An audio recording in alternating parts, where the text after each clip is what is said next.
like to thank you on behalf of Dean Mearshab and the College of Management at Lawrence Technological University for attending our ceremony this evening. We are here to begin a chapter of the Honor Society Delta Mu Delta and to induct the first class of students into the Honor Society. And we will also have an honorary induction for the officers for Lawrence Tech who will carry the Honor Society moving forward. Because this is a new chapter that's being created, Dr. Betty Jean Keeble, who is a member of the Delta Mu Delta International Honor Society Board of Directors and serves as the Region 4 representative, that's Midwest. She has come on behalf of Delta Mu Delta to officiate the ceremony this evening. She's been a member of the Board of Directors of Delta Mu Delta since 2010 and serves as the faculty advisor for the Madonna University chapter of Delta Mu Delta. Dr. Keeble is a professor at Madonna University teaching marketing and management courses in their campus in Livonia. She is also the department head for marketing and management and is currently filling in for the interim dean until such time as a permanent dean is selected. In addition to the program in Livonia, they also have programs in Harbin and Shanghai, China, and Dr. Keeble has had the honor of teaching in both programs. Prior to teaching at Madonna, she was involved as a marketing training manager, a regional sales manager in the business-to-business marketing field for more than 25 years. Please welcome Dr. Keeble with me.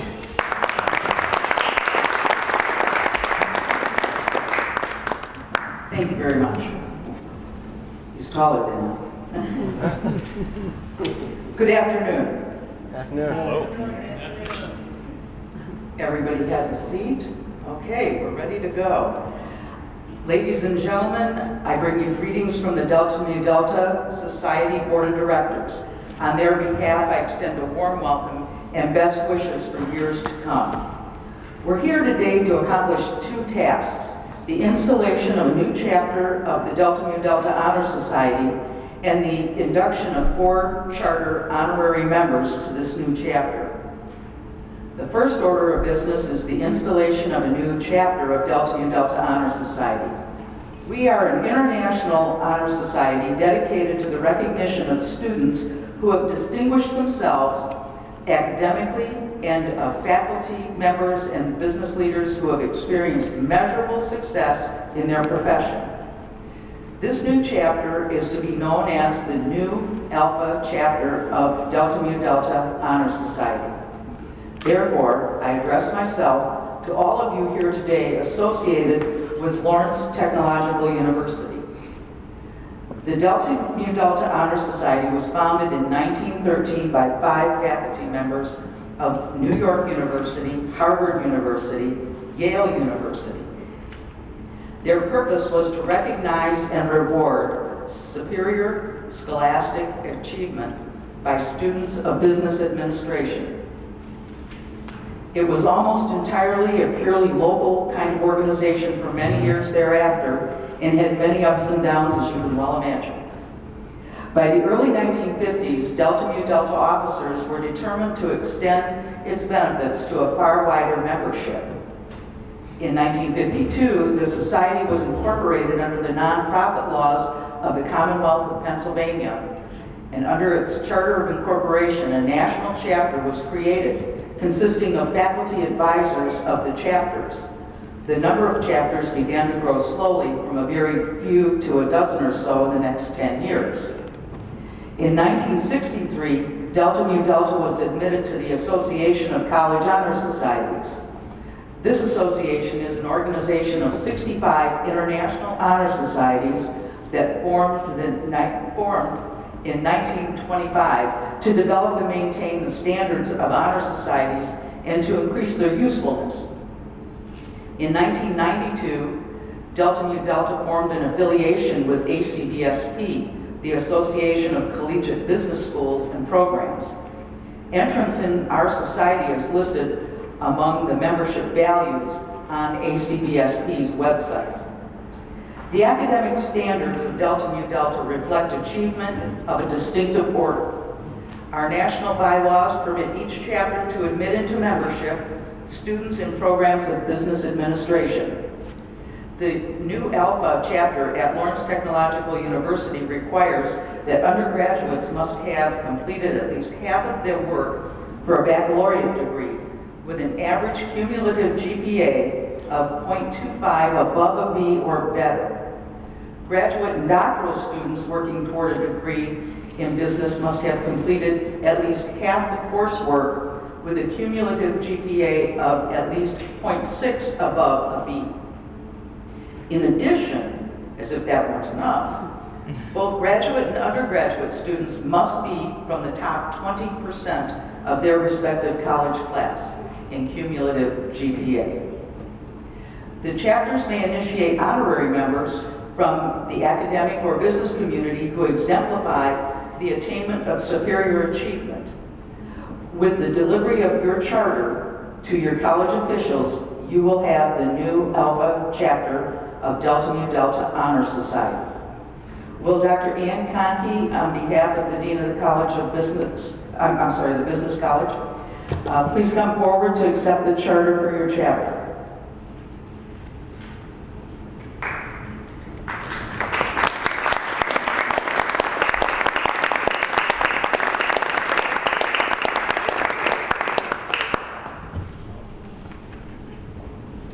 Since this is a team event, and I would like to call all of the faculty at the College of Management, as well as the staff, to come up and formulate this chapter, to formally accept it.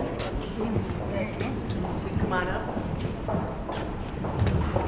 Here we are. Woo-hoo! We did it.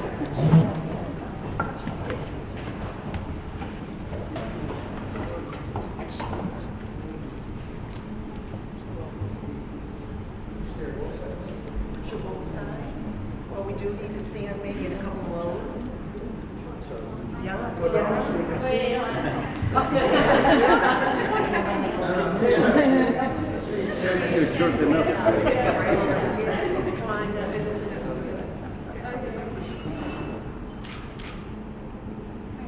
Thank you.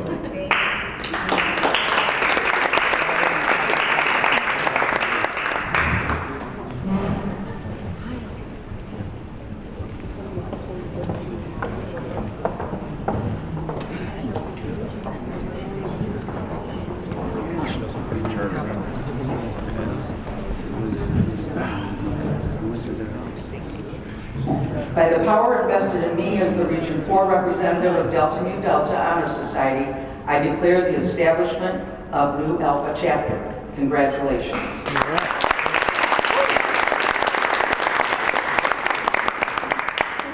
Now we will proceed with the induction of honorary members. The society bylaws of your chapter's bylaws provide that the local chapter, in conformity with the ideals of Delta Mu Delta, may elect as honorary members such persons of distinguished scholarship or business ability as they may deem worthy. Will the candidates for honorary membership please rise and come forward? Dr. Verinder Magdill, President of Lawrence Tech. Dr. Maria Voss, Provost of Lawrence Technological University. Dr. Ann Conkey. And Dr. Jackie Stavros.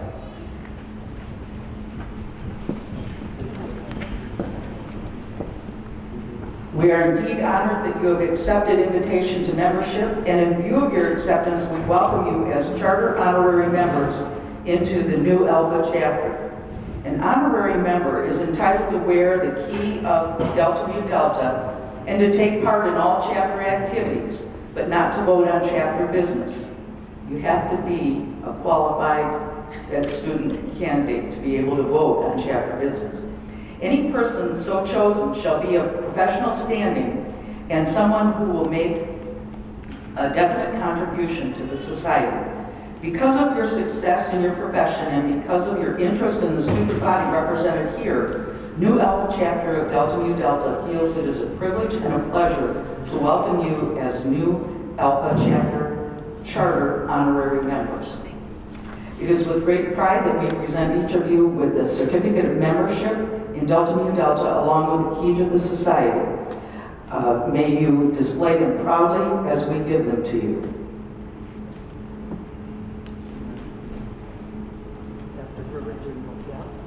Congratulations.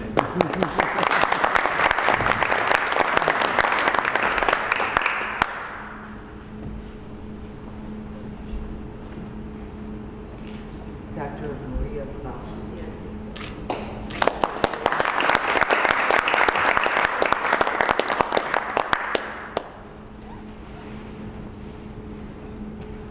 Dr. Ann Conti.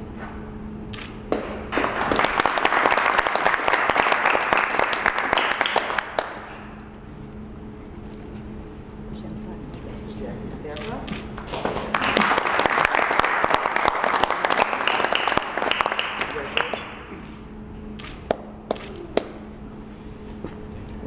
Thank you.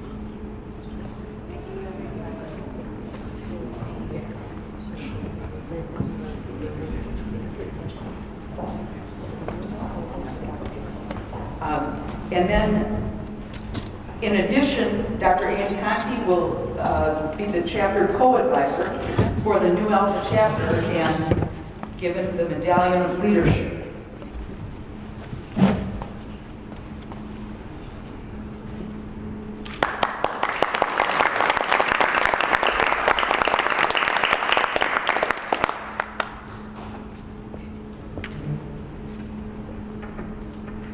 I am happy that I could be part of this historic occasion.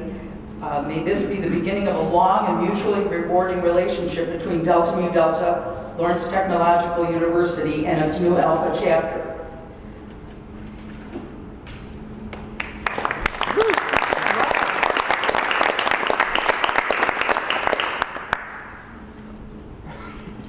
We will move on to the induction of the student members, charter student members.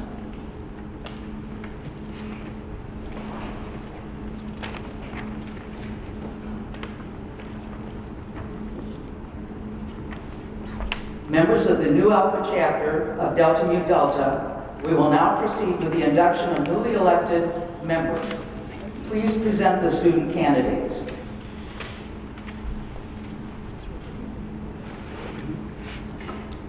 Okay, I'm going to call these in order of the undergraduate, graduate, and doctorate inductees. And what I would like to ask is that when I call your name, please come over up here and stand next to Dr. David Eggleston. And then from there, what we'll do is have you walk over. Once we get the group here, we will have a pledge that we will walk you through. And then I will have you walk over here to take a photograph with Dr. Modgill and Dr. Voss. Okay, so number one is the undergraduate inductees are William Crandall, Ryan Hogan, and forgive me about the name pronunciation, Love Lodia, Jason Sams, Mariana Weaver. Graduate inductees are Narayan Al-Jarrah-Rodi, Sultan Al-Masar, Kiba Al-Baharli, Peter Chin, Carrie Franchi, Stacy Huddleston, Daphne Joachim, Frank Kulagowski, Brent Balint, Kola Maswati, Monica Orengo Izari, Tonita Orr, Wojci Pilslecki, Drang Koch, Gary Brown, Gloria Roberts, Jalbir Singh, Elliot Cipolla, and Dustin Tierney for the graduate. For the doctorate inductees, Valerie Dree, Lewa Dishman, and Rod Harris.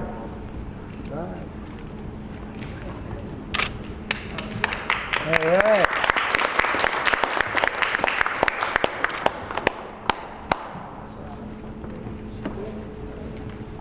Dr. Hebel, I present these candidates for membership into Delta Mu Delta. I'm so sorry. And one additional student, Abdullah Albarkan. Abdullah, all right.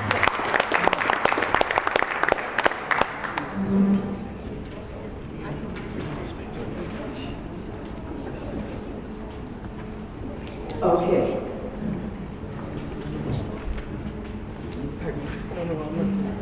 We're new at this. We're doing our best. You're doing a fine job, fine job. We'll get it figured out. Congratulations to each of the candidates. You have to say a pledge, but I have to say some more things before we can get to the pledge. So just wait right there and you'll be amazed at what you've learned. The bylaws, excuse me, are a fundamental law of our society and published on the national website. Do each of you accept the purpose of Delta Mu Delta as expressed in those bylaws? And do you desire to be admitted into Delta Mu Delta? If so, say I do. I do. Good job. Well done. The next order of business is the induction of new student members of the new Alpha chapter. Therefore, I address myself to the students to be inducted today. Your scholastic qualifications for membership in Delta Mu Delta have been verified by the administration of the Lawrence Technological University College of Management. You have been honored by an invitation to membership in Delta Mu Delta, and I am therefore authorized to induct you as members of the new Alpha chapter. Now I will give you some information about the origin and history of Delta Mu Delta and explain the symbolism of the name and the key. Delta Mu Delta is an international honor society established to recognize and reward superior scholastic achievement of students of business administration. The society was founded at the School of Commerce, Accounts and Finance, New York University on November 18, 1913. It was the results of efforts of 5 professors from New York University, Yale University, and Harvard University.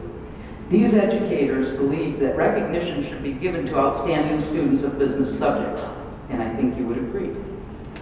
Specifically, the purpose of Delta Mu Delta is twofold: to promote higher scholarship and education for business, and to recognize and reward scholastic attainment in business subjects. Chapters were formed at other leading colleges and universities. However, it was not until 1952 that a national chapter was organized under the nonprofit laws of the Commonwealth of Pennsylvania for the purpose of binding the individual chapters into a cohesive unit to carry forth the aims of the society. It is to the new Alpha chapter that you are now to be admitted, but your membership is in the society, wherever established and maintained.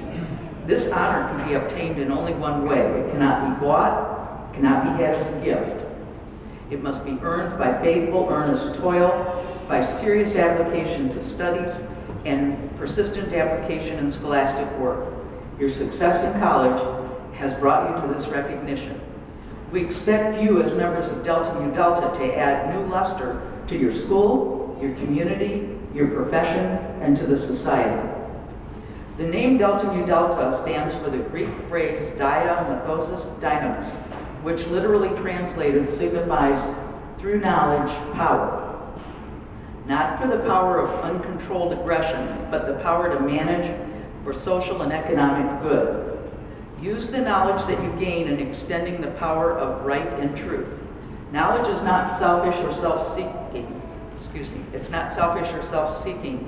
And the true student will seek and obtain knowledge for the greater purpose of helping others through service and transmission of things learned.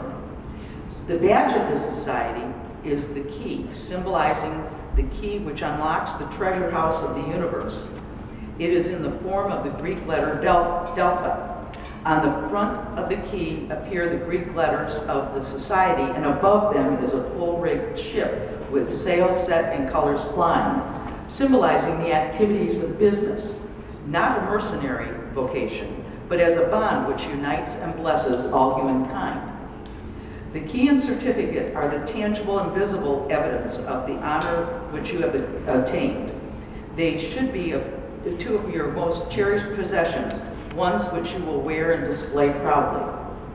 While Delta Mu Delta is not a social society, we encourage your active interest in the affairs of the chapter and your helpful friendship for every member. Please repeat after me the following statement, which we will formally accept the purpose of Delta Mu Delta. I will read the entire pledge first and then ask you to state your name and repeat after me. But it's important that you understand what you're agreeing to. So I'm going to read the whole thing first so you can evaluate. So let me move here. Okay, can everybody see me? Okay, so this is just us. Okay, I, and then you'll state your name, solemnly affirm to all those present and to those who have preceded me that I will serve the society to the best of my ability. I will observe the society's bylaws and provide counsel and aid for my fellow members. In accepting membership into Delta Mu Delta International Honor Society in Business Administration, I acknowledge the distinct honor that has been bestowed upon me. This pledge is evidence of my commitment to your fellowship. Okay, we're all good with that? Ready? Okay. Now you're going to say, I and your own name. Okay. I. Well done. Solemnly affirm to all those present. Solemnly affirm to all those present. And those who have preceded me. And those who have preceded me. That I will serve the society to the best of my ability. That I will serve the society to the best of my ability. I will observe the society's bylaws. I will observe the society's bylaws. And provide counsel and aid for my fellow members. And provide counsel and aid to my fellow members. In accepting membership into Delta Mu Delta International Honor Society in Business Administration. In accepting membership into Delta International Honor Society in Business Administration. I acknowledge the distinct honor that has been bestowed upon me. I acknowledge the distinct honor that has been bestowed upon me. This pledge is evidence of my commitment to your fellowship. This pledge is evidence of my commitment to your fellowship. Congratulations.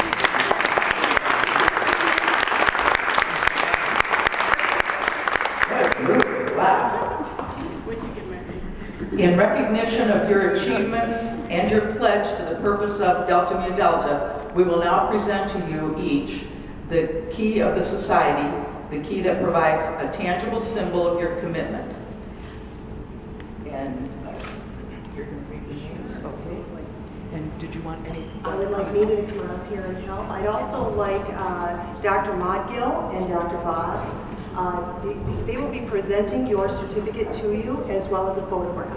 So what I'd like to do is, as I call each name, have you walk down over to the banner. All right, William Crandall.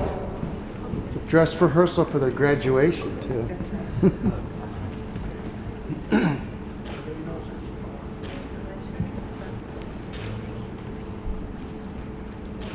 Ryan Holt.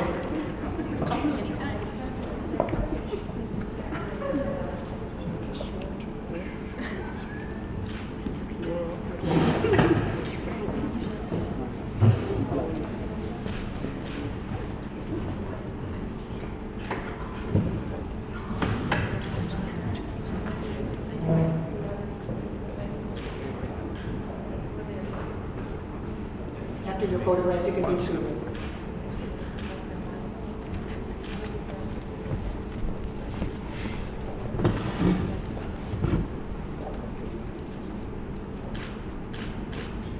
Love Romeo.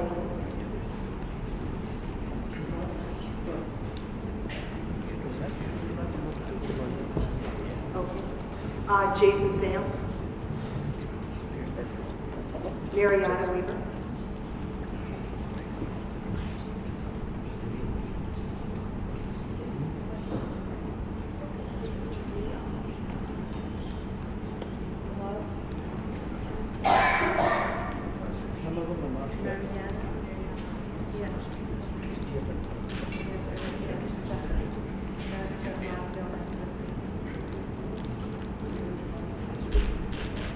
Honorary Honorary.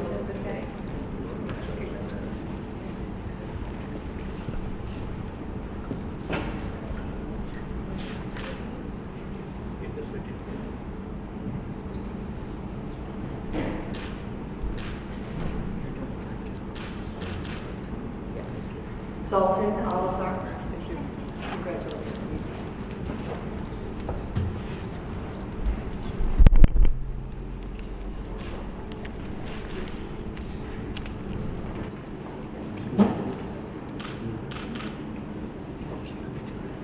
Abdullah Al-Rahman. Congratulations.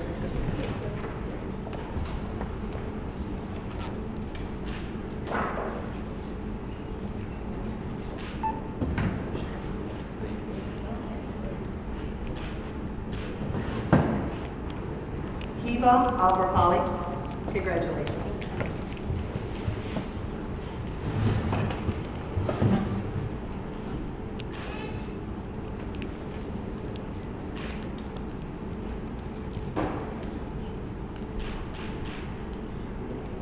Daphne Joachim. Oh, Daphne, I'm so sorry. Daphne, congratulations.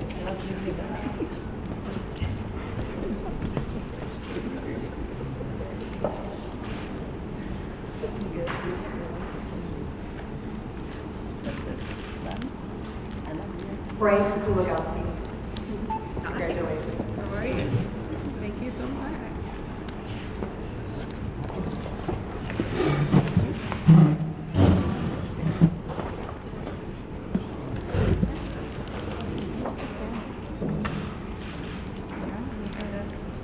Brent Naylor. Congratulations.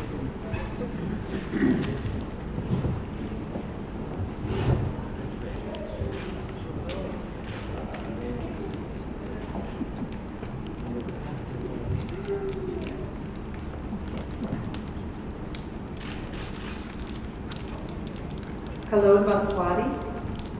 Congratulations.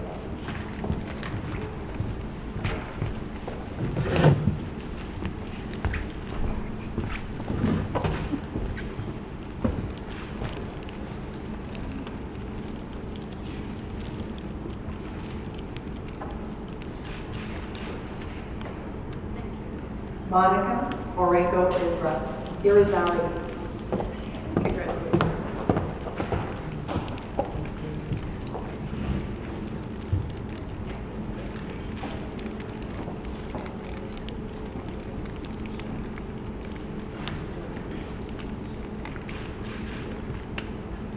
Tanita Orr. Congratulations.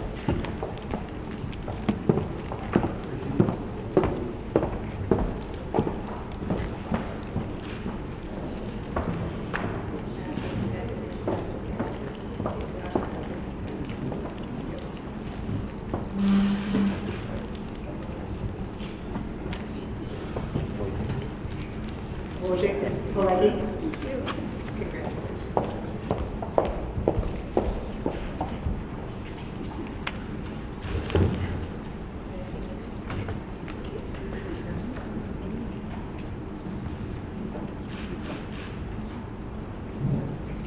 Trey Koch. Congratulations.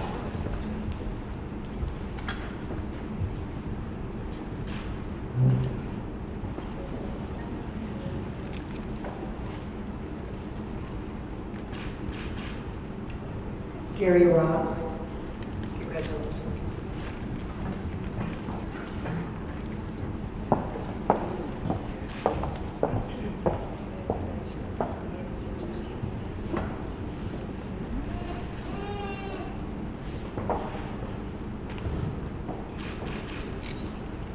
Gloria Roberts.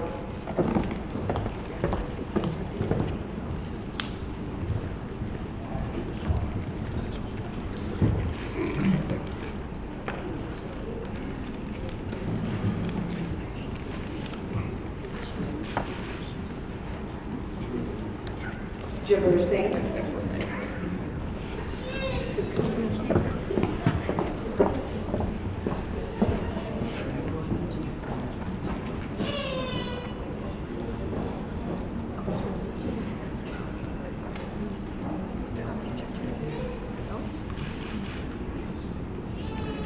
and Ron Harris.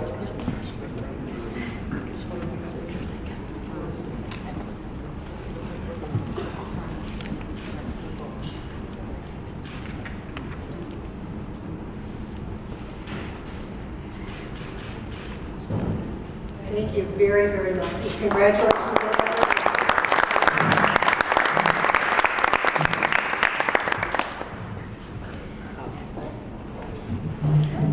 And if you could stay here for just a minute, if we could call Dr. Stavros back to the podium. One of the things that Delta Mu Delta has is an honor stole to wear at graduation and with any academic regalia. So we would like to make sure that the president, the provost, and the business faculty who are honorary members will be able to wear that at your graduation. So I will give those to them now.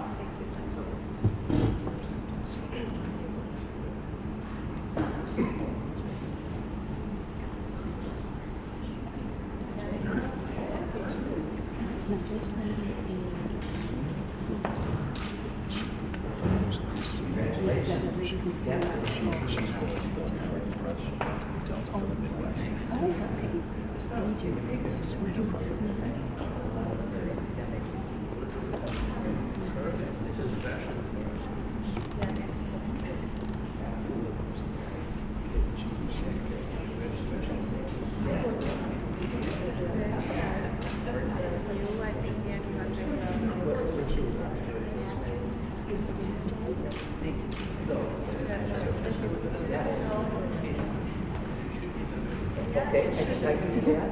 Nothing will happen. Thank you.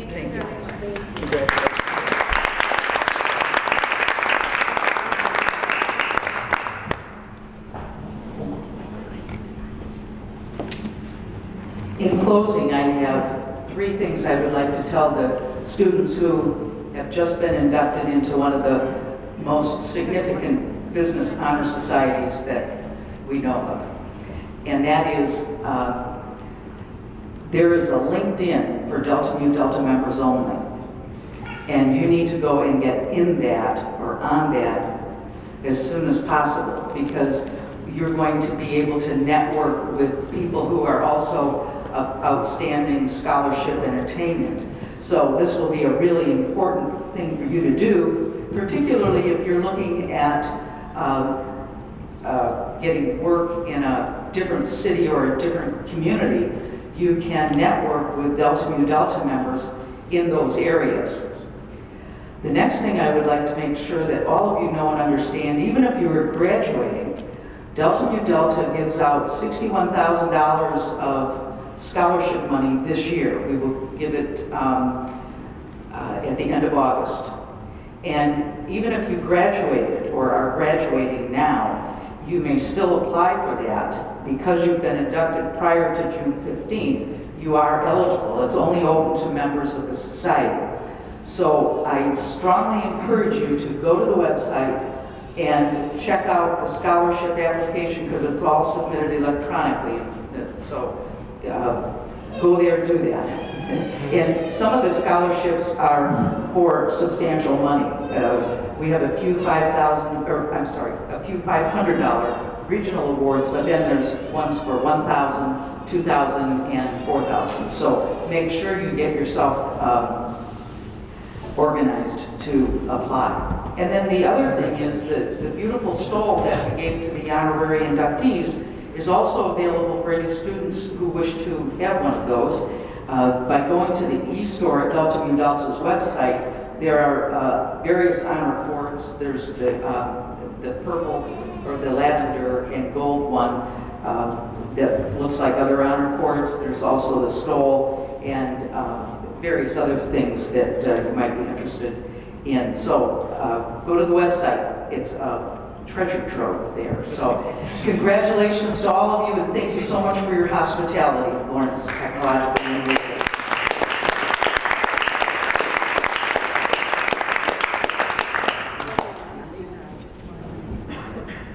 We now need to have officers for this chapter. And so what I'd like to invite anyone who is interested in running for an office to contact me. I'm available by email or my office at M325 in the College of Management. We're going to have elections for president and officers for, these are for the students who are now members of this organization. On behalf of Dean Mearsham and all of us in the College of Management, I would like to express our sincere thanks to Dr. Hebel for coming and joining us today and setting up the chapter. Thank you, Dr. Hebel.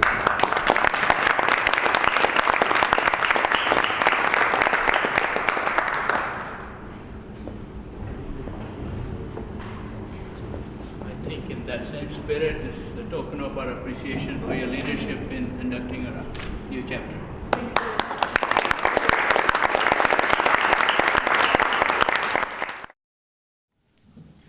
Well, good afternoon. Are we all here? Good afternoon. Thank you. Well, business people need enthusiasm. That's how we manage, right, in management. Well, ladies and gentlemen, it's quite a pleasure for me to be with you in this very solemn and inaugural ceremony. So in addition to congratulating everyone who's inducted into the new chapter, I also welcome all the guests and members of family to be with us at this great institution.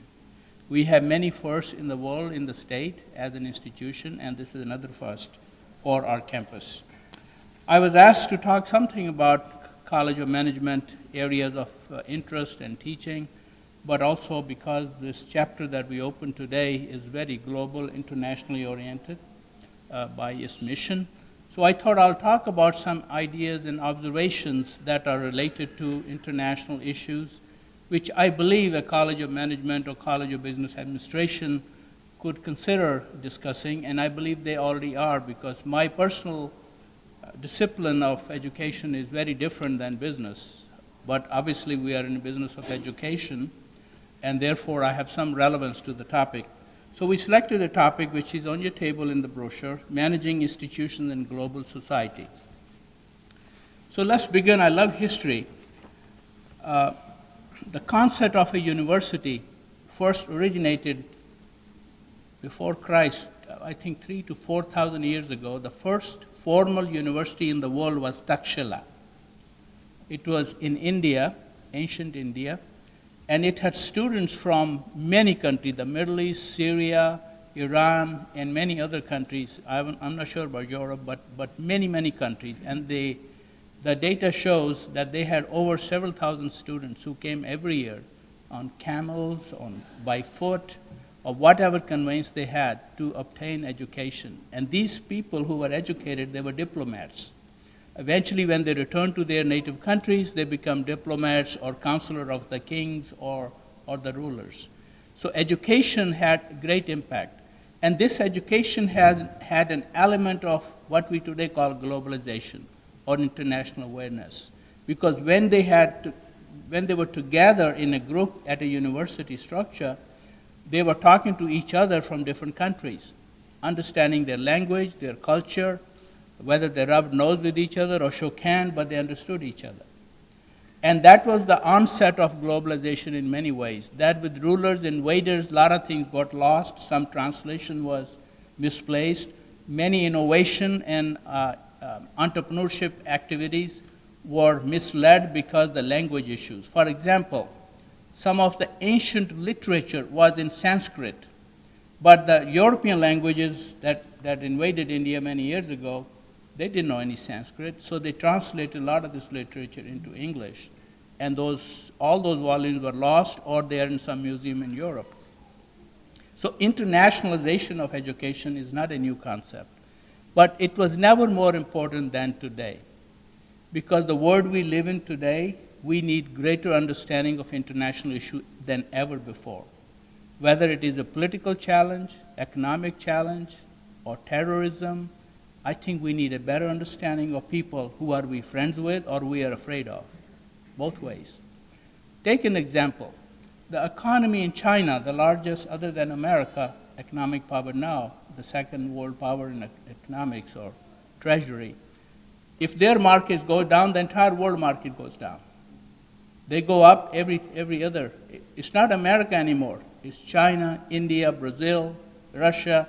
But one country can change the entire landscape of the world economy, which is business. So it's part of our management to understand these changing parameters and challenges. So what I thought that I will speak with you, some things that are of importance in global management of business, economy, and people. Let's talk about microeconomics and global impact. Professor Muhammad Yunus, head of economics department, Chittagong University, Bangladesh. He received a Nobel Peace Prize for his innovation of microeconomics. So what did he do? Fueled by his belief that credit is fundamental human right, he established Grameen Bank in 1983. Grameen is a Sanskrit, Bangla, or Hindi word for village, a village bank. So he established a concept of a village bank whereby the objective was to provide loan to poor people to escape from poverty by providing loans on the terms that are suitable to these people and teaching them. Now comes the management part, education part, and then teaching them financial principles so they can help themselves. So rather than saying 90%, 4% loan, whatever, Professor Yunus sat with each person saying, you are cutting grass in the house of a rich person, right? Yes. Do you know anything else you can do? Well, I know this, I can pluck fruits from the tree. He said, what would you need to expand this business? Well, we will need a vehicle, a truck, I can have my brother help me. How much money would you need? And he will loan the money. Next thing you know, somebody who was dependent on mowing a grass by hand of some rich person, she had her own business. On and on and on, he created an environment that all these poor people who had nothing to look forward become entrepreneurs because the money was loaned at a rate they could afford. Then he will say, how much can you pay? That is fine. So now that concept is being followed in 100 countries. For this very innovative idea of doing business, we call microeconomics, he got the Nobel Peace Prize and is one of the most sought after speakers. In fact, Dr. Waz and I consider inviting him to Lawrence Tech, but obviously he's very busy, we'll find time. Every country wants him because these challenges are in every nation. So this is one of the global issues where people have intrinsic potential, but the potential needs some trigger. Just like a kid is very smart at home, but the potential, if the parents don't give him or her a chance to go to higher education, that potential is wasted. So same thing is human, there's a human potential. We need the business and management in a way that societies create opportunities for people who are able to enhance themselves, society, and a nation. Another thing that I mentioned earlier, good economy and good business is good for all. How many of you saw the movie Trading Places? Eddie Murphy, remember? This is a great movie, very good movie to learn something. You have a person who's a thug, he's a thief, he's cutting pockets, he's frauding people, claiming his legs are gone, he's asking for money because there's nothing to protect. The man has nothing else to protect. So he's doing everything else you wouldn't want to do. But when the places are switched, now he's made owner of a bungalow, a beautiful room, a car is waiting for him, and he starts feeling it is mine, now he wants to protect it. So there is a party going on where people are drinking and making all his old buddies who were all thugs, he says, shut up, get out, everybody. Because now he's protecting something because he owns it. That is the concept of microeconomics. That when people have something to protect that they own, they won't be doing other things. Why would you want to be a terrorist? Why would you want to blow up somebody if you have children at home, a family, a good home, a good community, a good reputation? You won't do those things.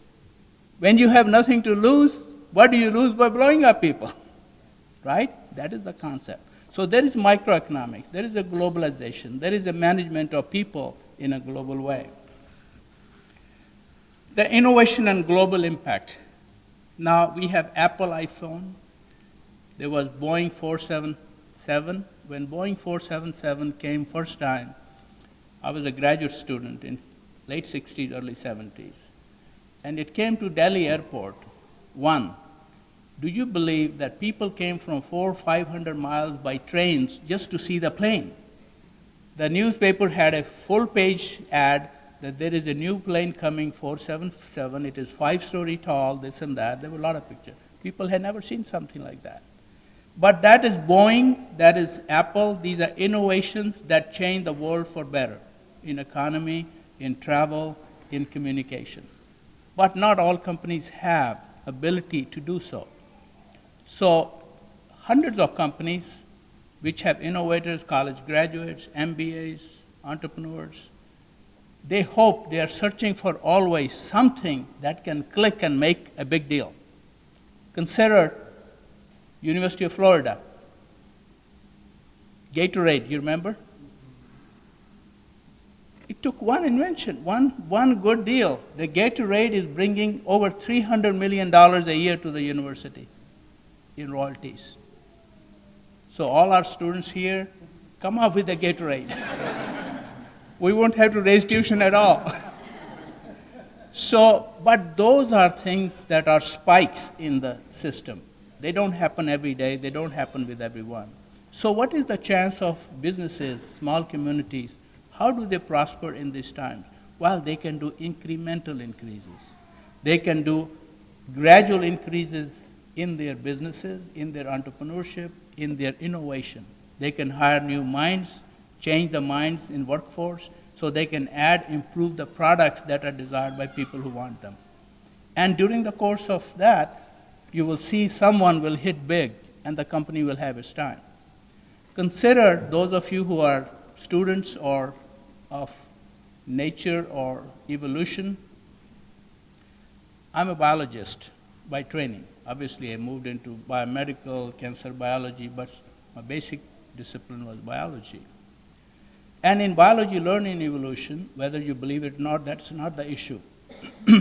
But taking a biological Darwinian viewpoint is that you have millions of cells. If I pull a little piece of my skin, that has more than 1 million cells in it. It only takes one cell to mutate. And if the mutation is such that the cell environment will support it, that mutation becomes embedded into the system. It will perpetuate. So the idea here is if one cell mutates out of millions and billions, similarly, when you have a broader platform of students and colleagues, innovators, entrepreneurs, more they are, more of innovation will occur. Because statistically, someone will come up with something. Because you have more opportunity, there's more interaction, there's more communication. So education helps in management of businesses, that when you have businesses, when you enlarge them, when you bring new minds, new students, new entrepreneurs, they're all searching for some big time. One of them will hit big. Because statistically, the larger the platform, more are chances for that to happen. So somebody will hit the home run. Technology versus global impact. Now, is technology the solution for global needs of prosperity? Well, mobile apps are efficient information tools, as are cell phones for connectivity or instruments for information. But do these technological advancements address global human essential needs for food, shelter, clean water, clean air? No, they don't. So a society will rise eventually when not only people have rich, they have airplanes, they have cell phones, they drive beautiful cars. Now some of you, anybody from Beijing here? If you go to Beijing in China, the former Peking, people are going with their mouth closed. They are not breathing the air. It is so polluted that the locals, not only the foreigner, Americans will have even a more difficult time because we used to clean air here relatively. The locals are wearing masks so they can't breathe the air. So even though the economy has gone sky high, but the environment is polluted. There's no management of the businesses to control that. So even though technology improves, you have more gadgets to work with, is the quality of life any better? That's the question.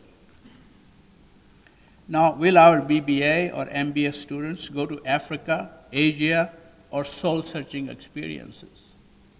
Now, if the education gives you peace of mind and personal spiritual advancement, then Peace Corps, taking some time away from college, exchange programs, and looking at global economy, not only how America does business, but how other worlds do, how people survive and do business in Africa or in Asia or some countries that are have-nots or third world countries. Because that global image and experience will help our graduates. Many of the people who have made it big, they started very small. And many had global experience. Either they work in a company owned by somebody else from another country, or they went to a country other than their own and had business there. I just met a few months ago, Angie, raise your hand if you're here. Angie is an MBA from our business school, College of Management. She also works in development office for raising money for the university.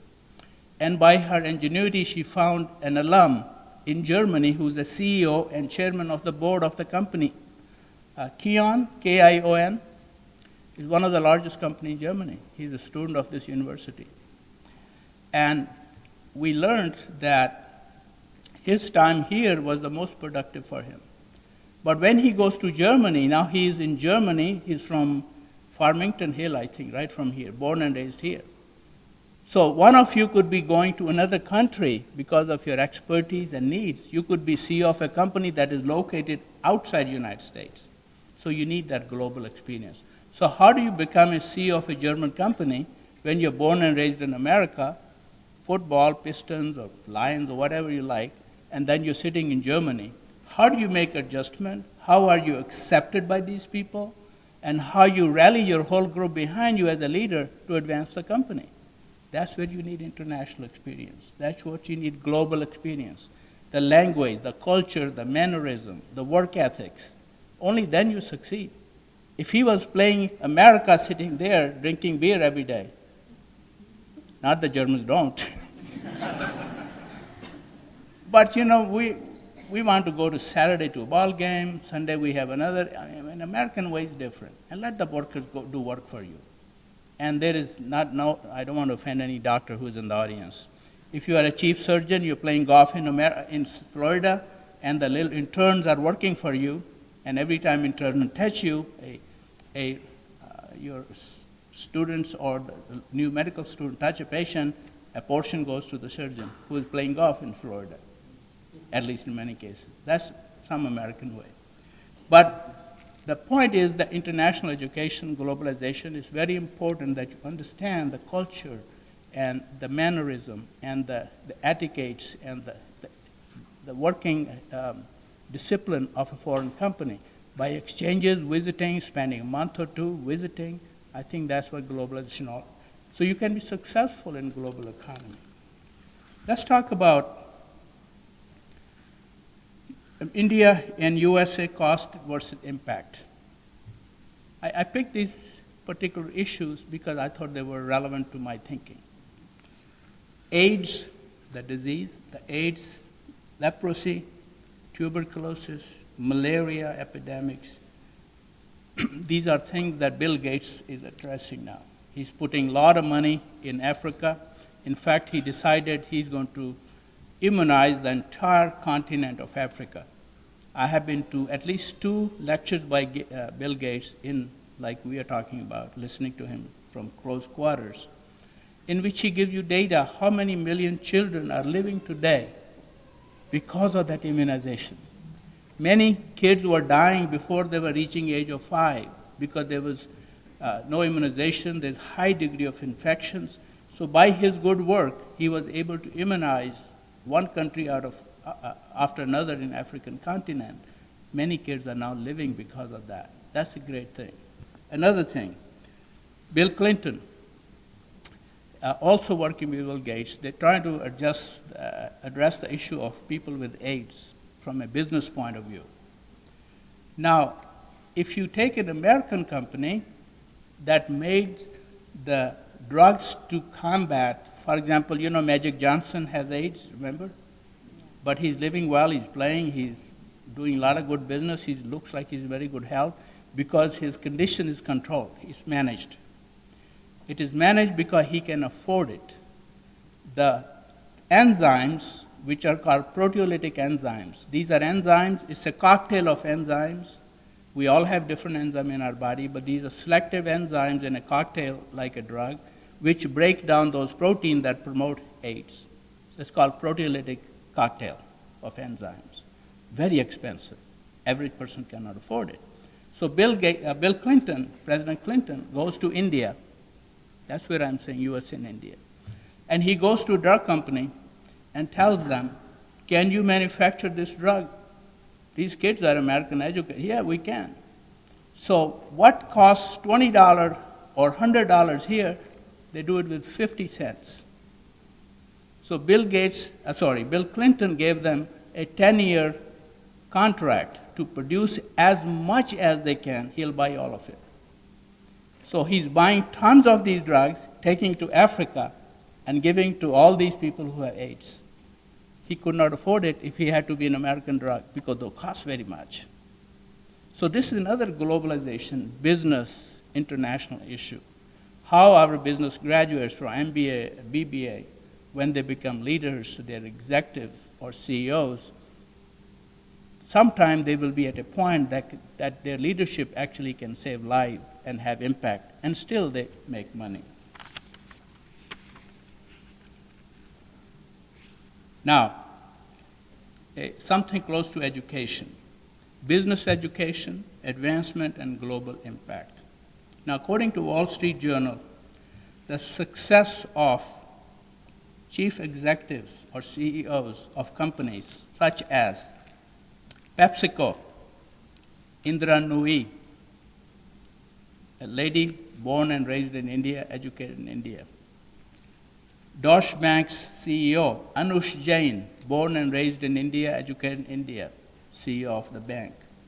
MasterCard's Ajay Banga, born and raised in India, educated in India, CEO of MasterCard that we all use. And recently appointed India-born Satya Nadella, CEO of Microsoft, born and raised in India.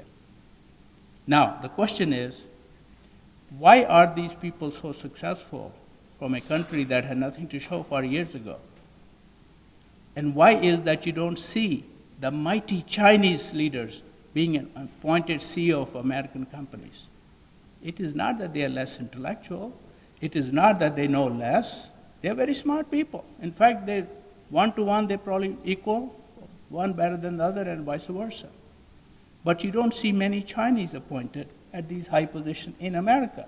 So what is the reason? It's not discrimination. Here are the reasons, as Wall Street says. Language, number one. In America, in Western world, in economic power, you need to know English. Even French, they won't like it when you go there. They say, no, speak French.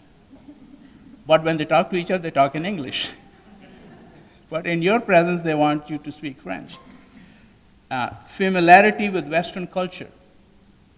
So when you go to a meeting, cocktail, dinner, your mannerism, the culture, familiarity, how you greet each other, whether you shake hands, whether you hug, whether you kiss, whatever those cultural issues are, they're very important promoting business. Willingness to move. So if your son is the best person that a company can hire, but I'm not going out of Michigan, he's restricting himself. So what happens with China and India? Many Chinese are not willing to move because China has so much money today that they are paying top dollar to their people right in China. So they say, why should I move? I'm getting a lot of money right here. Not in India. When you convert the dollar versus rupees, the CEO of an equal company is making 10 times, maybe 1/10 of what he'll make in America. So that CEO say, I'm going to America. So it is not the one is better than the other. That's where you see the language, the familiarity with Western culture, willingness to move play big role. Who will be the CEO? And then finally, the communication. If you are CEO of a company, you are headmaster, principal, president of a university or a college, your best asset is your communication, because you are now the face of the organization. You have to go to members, the consortium, social gatherings. You have to go to number of boards that you work on. So how are you going to be effective or seen by them that they want to do business with you if your communication skills are not at par? If you're sitting in the corner, there are 200 people, you shake hands with nobody. You're not doing any business, right? So communication becomes very strong, and communication is also a function of language, familiarity, and knowing the culture. I'll tell you something very interesting. I know I may be a little long, but I think I'm getting into it. In 1978, I was in Michigan 3 years. I had come from Mayo Clinic in Rochester, Minnesota. I was working in Mayo Clinic. And there was a conference in India, in New Delhi. And my friends from Mayo Clinic wrote to me, including my boss at that time. He said, we'll go to India only if you will be our guide. We won't go to this conference unless you are with us as a guide. I said, yeah, I'll be there. So we all went there. One of them, I won't name him, he was the head of the department, the chairman of a very prestigious department, very internationally famous. But this person is very gregarious. He comes into the room, he's never met you, he hugs and kisses you. He's very, very likable, jovial, he mixes with everybody. So when we are ready to go, I called him. I said, Tom, that's all I'll tell you, not the last name. I said, Tom, when you land in India, there will be series of women with garland marigolds. That's a local tradition. They'll put garland around you to honor you as guest. Do not touch a woman. Do not try to hug her. Do not try to kiss anybody. You will be sent back on the next flight. So here is a cultural issue. Knowledge communication, that's part of business. You need to prime people, if you have international experiences, how to be friendly and effective, yet maintain honor and dignity on both sides. And he was very good at, he will say, every time we'll go, he say, am I okay? I say, yes, fine. So here is another international issue, because that's what makes you a business executive, when you know and you have knowledge of these things. Imagine I was sitting with a doctor at Mayo Clinic who's supposed to be a very highly educated person. He asked me at a breakfast, do you have in India any biscuits, that you put in your soup? And I'm looking at him. I said, this person never read a book. India makes planes. They have nuclear power. This guy is saying if we make biscuits, because he never had any idea of other world other than his own. And if he was the CEO of a company, he's going to take it with him, sinking it. That's another issue. The more you learn about each other, their culture, their communication, their status, their history, very important. What was the history of the country and the people? People are proud of their history. Every nation is proud of his people. You have to respect that. So, finally, how do we manage academic institution in a global society? That is the word that I like to share with you, which you already know. That is, create as an institution a global village that we have, which is in the second year and run here. Within institution of higher education, we started a global village concept at this university last year. This year we'll be doing second year. In this global village, we had people from different faiths, Islamic faith, Hindu, Buddhist, Jewish, Christian, and some others. They all sat on a platform and they talked about their religion and faith, the beauty of their faith. It wasn't criticizing each other, but showcasing their tenets of religion. So the people who are in the audience, now they're learning firsthand from these people what the religion is all about. Then we had languages. We took them to Henry Ford Museum in Dearborn so they can see industrialized nation, how America became industrialized nation. You get all the histories in that museum. Then they tour Rouge plant, how cars are made. All this, plus international business, international finances, by the end of that student want to have it again. They want to come back again.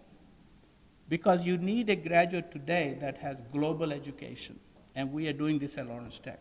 Secondly, provide international experience to students regardless of their majors. Doesn't matter whether you're humanities, business major, medical student, you should have international experience.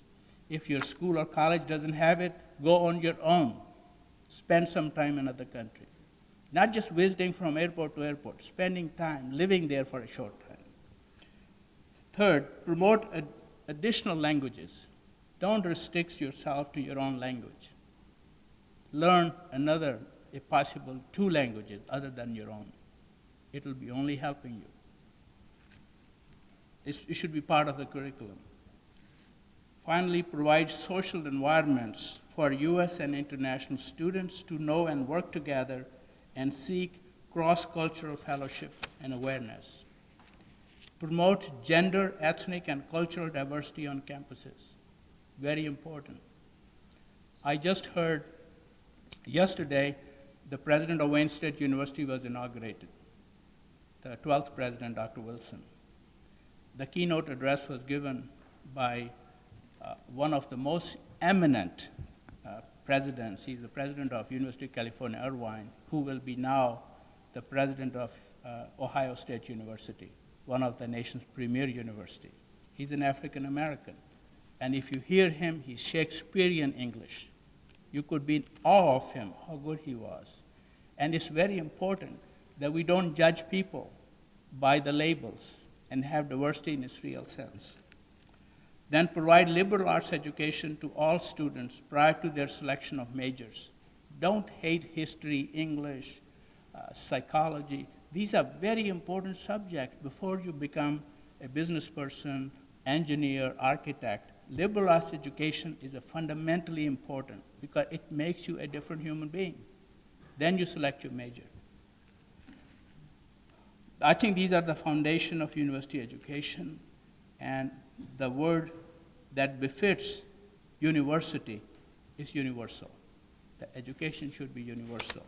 And education has no borders. Education is borderless. You can go to internet and learn anything you want to know about the world. Thank you very much.